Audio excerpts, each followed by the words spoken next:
Hey Fox, hello and welcome to this YouTube channel. In this video, I'm gonna teach you how to fix Windows 11 not fitting on TV and monitor screen problem. Okay, so without any further ado, let's begin. The very first step is at the bottom search bar, you need to search for settings. Once you've typed it, go for the best match and double tap to continue.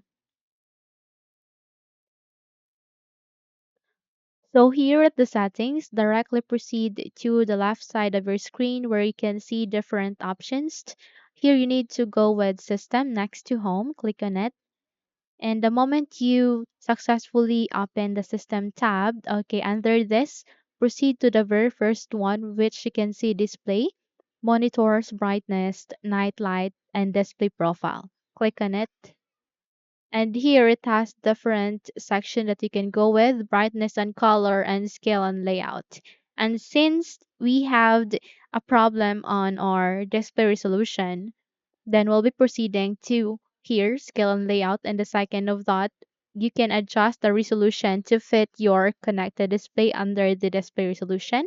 Aligning that, you can see there an option where you can adjust the resolution of your windows.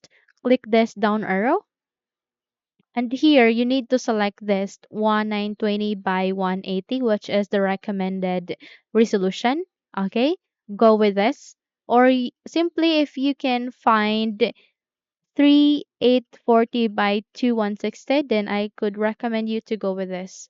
Unfortunately, I don't have that option, so I'll be going with the first one, which is 1920 by 180 recommended. Just select it and then close this window, and then there you have it and you're good to go. Okay, so hopefully this video helps. If yes, don't forget to subscribe, hit the like button as well as the bell icon to be updated for more tutorials like this. Thank you for watching this video and take care everyone.